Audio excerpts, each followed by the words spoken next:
Why pay money to see something that you can see for real out in the street? Powered flight and motion picture editing were invented in the same year, and they have similar kinds of effect. Looks something like a green sewing machine on legs. I switched to computer editing in the mid-90s. The editor has to be, he's sort of the ombudsman for the audience. As an editor, you only see what is on the screen, not what was going on at the time of shooting. And that's how it's going to look to the audience. I make it a principle not to go on the set, not to see the actors out of costume, not to see anything other than the images that come to me from location. This is the first thing in that I'm standing up, which allows me a considerable amount of freedom of movement, and it also means that I'm sprung. I guess is the only word for it. And frequently when I'm looking at the cut, I will stand here with my hand on the controls, almost like a gunslinger, and trying to hit the point of the cut with my knees bent. And somehow this is important for me because it allows me to internalize the rhythms, the visual rhythms of what's happening. At this point, we've started with a blank slate. So the question is, what are we going to start with? That looks like a good possibility. It establishes things. So there's Anthony saying action, and they start to come forward.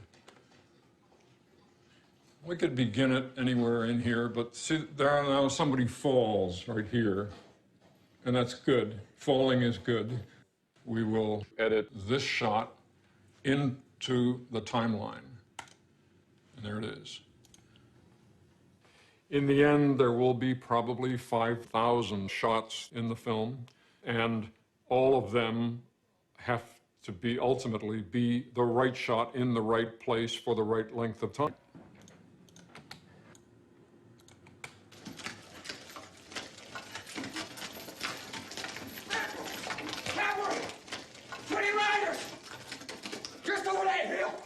There's a mismatch here, and I'm going to have to determine whether this is a problem or not, because Brown is looking toward camera, but when we cut, he's looking up off to the left. We can have Jeremy come in and cut so that Jeremy's head is masking Brown's head, so that the mismatch is not seen. And now I'm going to mark this frame, and I'm going to get rid of this area, which is 1, 2, 3 frames. And now I'm going to look at it in context and see how it looks. Good. You have to have the personality that enjoys that. It's almost like making little pieces of jewelry, that patience of the individual shots and how they're crafted together. But at the same time, you have to have an appreciation for the larger picture and how these shots fit into the larger picture of the scene, and then how the scene fits into the larger picture of the sequence, and how the sequence fits together with the larger picture of the whole work, and then how the work fits together with society. So it's a boxes within boxes within boxes. It was considered to be a woman's job because it was something like knitting, it was something like tapestry, sewing, that you took these pieces of fabric, which is what film are, and you put them together. It was when sound came in that the men began to infiltrate the ranks of the editors, because sound was somehow electrical, it was technical, it was no longer knitting. Another way of looking at film editing is that it's a dance of eyes. Philip Seymour Hoffman's eye is looking, so that's a good thing. Now let's cut to a close-up of Hoffman looking, and the close-up of Hoffman is here. We've never seen this angle before, so the brain has to figure out what it's looking at and maybe why it's looking at it. And to the degree that you hold shots a certain length, you allow a certain train of thoughts to happen.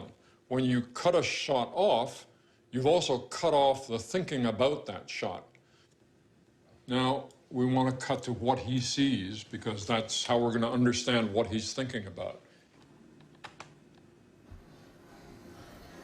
Now, there you see him thinking, and then his eye goes down. So we run that at speed. Flinch, point of view, thinking, other co-conspirator. Let's do it now. What?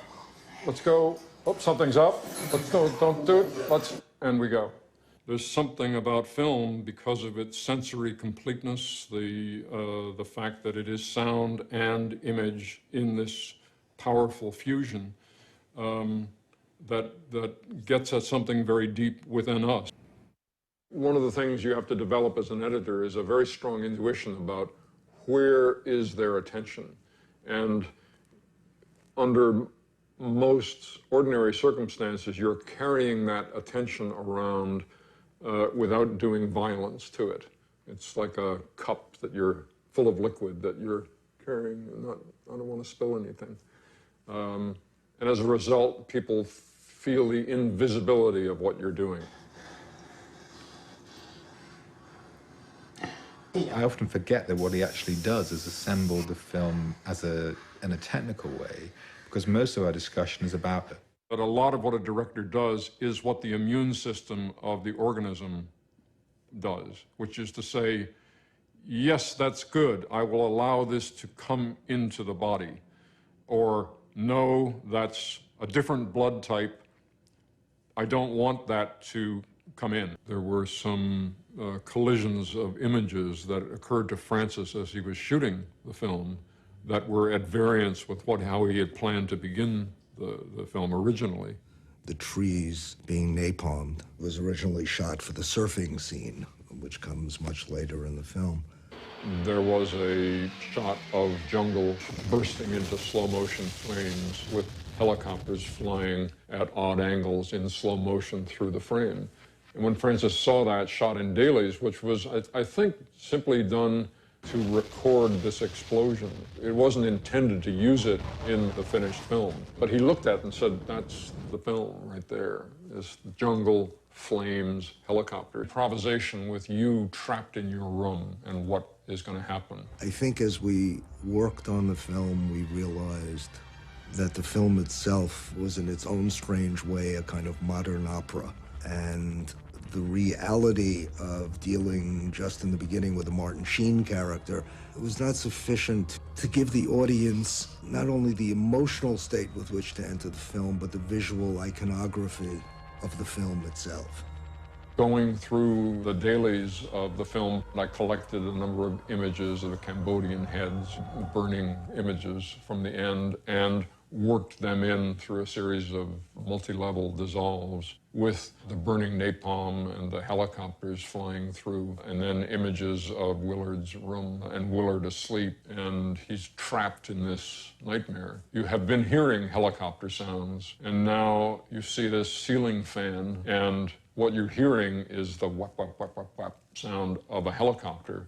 Is that coming from his dream? Is it a reality? Is somehow that sound coming from the fan? I remember when I was assembling those images, almost jumping away from the editing machine when I put that sound with that image, because it seemed to me that that fan was making that sound, even though I knew it was impossible. And if it was convincing me who was doing it, it surely would convince others. Now they begin to coalesce, and they turn into a real helicopter coming from a fan. No. And then you hear a real helicopter fly over the room. Willard gets up out of bed, goes over to the window, and says, Saigon. Shit. All of that, the narration and the helicopter flying over and the napalm jungle, is concocted into something that is a powerful beginning to a film, not only powerful in and of itself, but powerful